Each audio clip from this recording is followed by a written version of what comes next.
Welcome to the Atomic Impact Podcast. I am your host, Jason Osborn. And on this podcast, we interview successful business owners for them to share atomic, impactful lessons they've learned, and they can share them with us as well. As always, this show is sponsored by the reverse podcast method, the new way to close deals that doesn't rely on any of the old traditional methods that everybody hates. We use this method to book 26 qualified leads and sales calls in 10 days without any ad spend, outreach, or endless social media posting. To find out more, direct message me on LinkedIn to have a chat. That's Jason A. Osborn, and the link to that will be in the show notes below. On today's show, our special guest is Stephen Halpin. He's the owner of Portfolio XD, providing fractional C-suite for ambitious businesses. So, Stephen, welcome to the show. And I want to start off with a question that I always ask, and that is this. If you were able to go back in time when you started your very first business, what's the number one piece of advice that you would give yourself? Um, obviously I've been in and around business for a long time, starting my first business as a young 27-year-old. And probably at that time, I thought we could probably take on the world ourselves. And that experience was maybe not everything that it's cracked up to be. So I think although we ploughed our own furrow to build that first business from two of us in a bedroom to 120, 122 of us, I think, at the end. Um, I think I would probably have listened to a lot more advice from people who had been seen done. And you know, I think that level of experience, quite often, you view it as a younger tuck coming onto the scene, as something that's not necessarily for you. But I think the more and more, as I go through life, and obviously particularly in the business that we're now involved in, where you see the value of that experience. And there's a lot of lessons can be learned from people, not necessarily from your industry or your sector, but just in the business of business. It's worth listening to and acting on. Yeah, definitely. When you have when you're building up the business you have now, you said you learned a lot of stuff from the previous business you built up to 122 people inside of it. Um, what are the learnings that you're applying to this business that you've learned from the other business that has helped you move faster, maybe not encounter as many challenges that you did in the first business? Don't know if we could probably move faster than we did with the first business. The first business we had a starting point where we said let's get to £1 million turnover in 3 years, and I think we hit 1.1 in 11 months. It did grow particularly quick, but I think this one, I think we're being way more strategic. The first one we kind of went with the flow, and where we saw opportunity, we just took it. With this one, I think there's a much more refined plan, and the go-to-market strategy that we've taken, which is really essentially targeting companies in that sort of pre-seed, seed through to about Series B plus range of funding, because that's where we see probably the highest growth of businesses and companies that are moving at a pace that we can help and support. I think being more disciplined in terms of this is for us, this is not for us, and let's keep on that track. And I think we're already seeing that paying quite significant dividends. Yeah. So just being a lot more strategic on the type of businesses that you're working with, not taking all business. Yeah, Routine.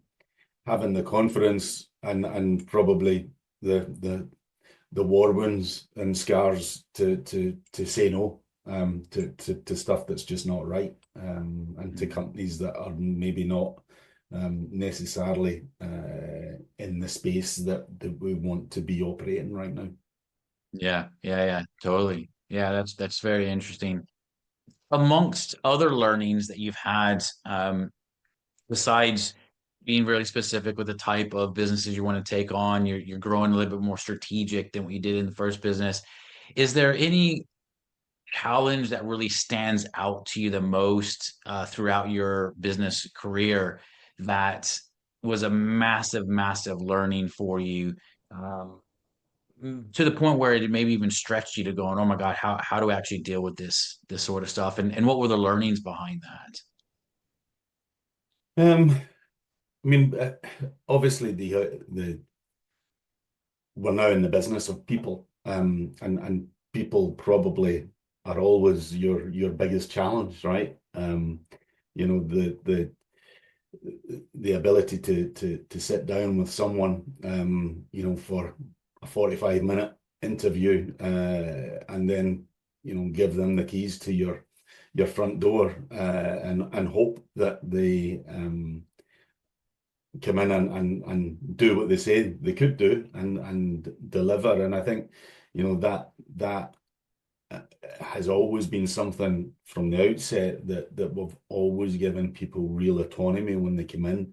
You know, the kind of micromanaging aspect has never been one that I've subscribed to. And I think, you know, even in our early days, you know, the a lot of that was down to attitude, and it was down to chemistry, and it was down to, you know, and at that stage we were probably dealing with a lot more relatively new graduates and things coming into the workplace, and essentially giving them an opportunity to fly, and you would very quickly find the ones that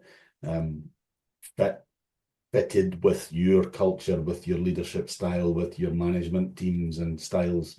And you would find very quickly the ones that didn't. I think, you know, what we're now involved in at the other end of that scale with the, you know, very experienced C-suite execs, you know, whilst that chemistry piece is clearly still really important, you know, one of the things that we've had to do is take on board probably a lot more structure around assessment and fit, and you know, in ensuring that there's checks and balances in terms of who's coming into our system, because we've now got over 2,000 execs in our talent pool, and we very quickly, at pace and at scale, need to make an assessment of those individuals to ensure that you know,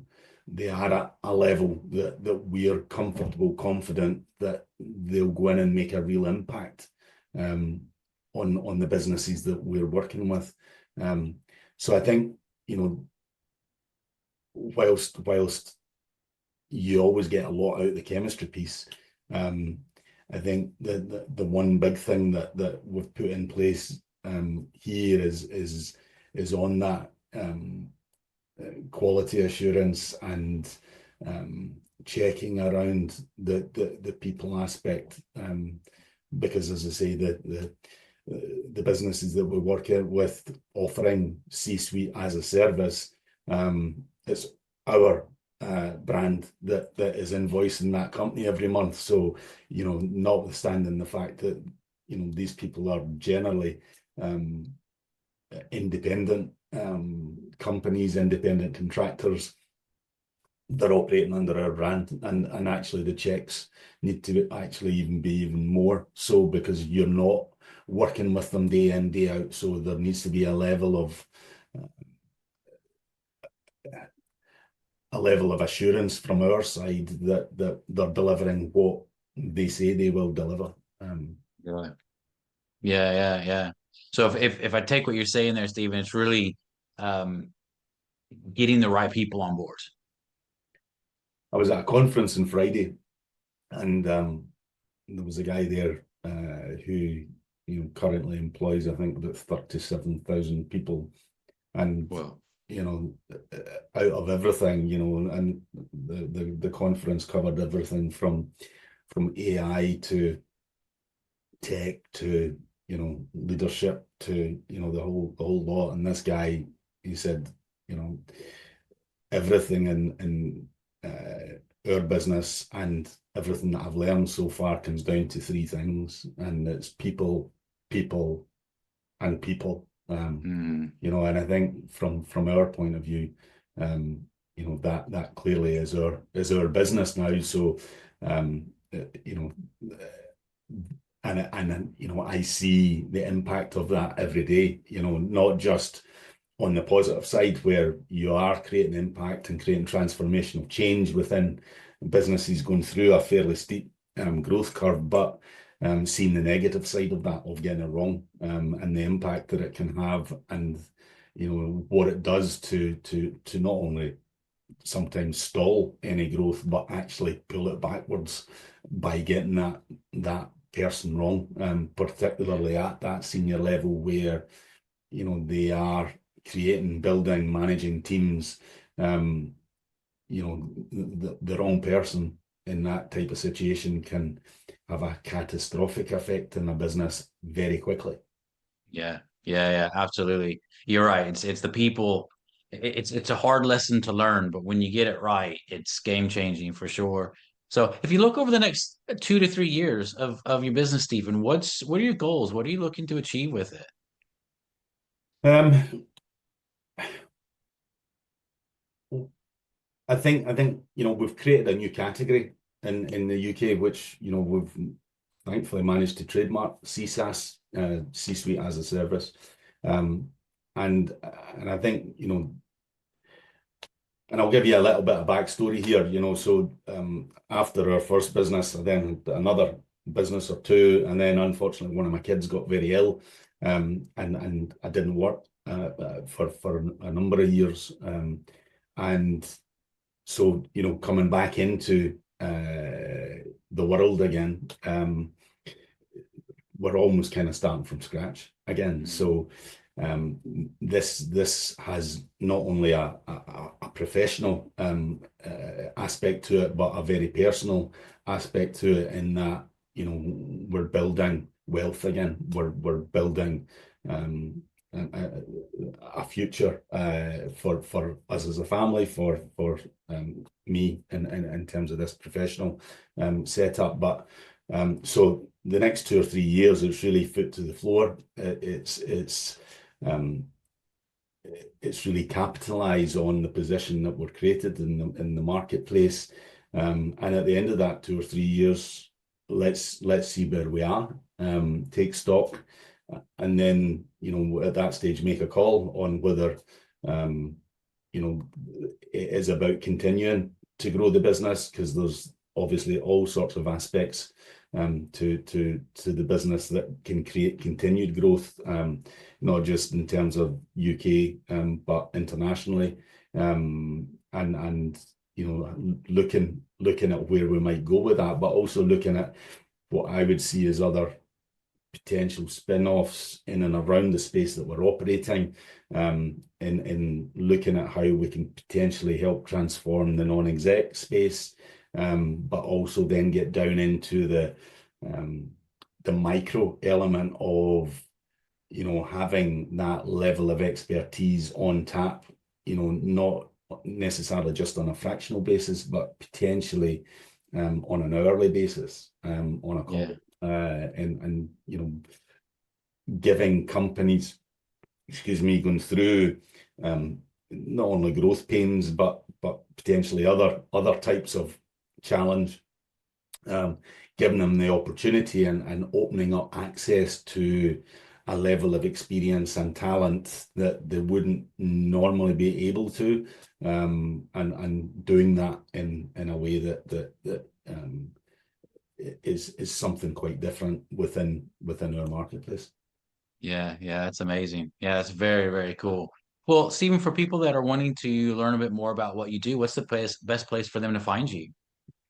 So you get us at www.portfolioxd.com. You'll obviously find me on LinkedIn, and you obviously can follow us on LinkedIn. There's a couple of methods or routes in through the website where you can get to me directly. So yeah, absolutely, would love to talk to anyone that's either thinking about that as a career choice, so on the talent side, but also clearly on the company side, where, as I say, giving companies that opportunity to be able to engage with people and expertise that they might not otherwise be able to. Yeah, that's amazing. Amazing. Well, definitely everyone listening, feel free to check out Stephen and what he provides for you. So, Stephen, thank you so much for being on the show today. Been an absolute pleasure having you on. And as a reminder for everybody, this show is sponsored by the reverse podcast method, the new way to close deals that doesn't rely on any of the old traditional methods that everybody hates. To find out more, direct message me on LinkedIn to have a chat. That's Jason A. Osborn on LinkedIn. And the link to that will be in the show notes below. And until next episode, stay inspired.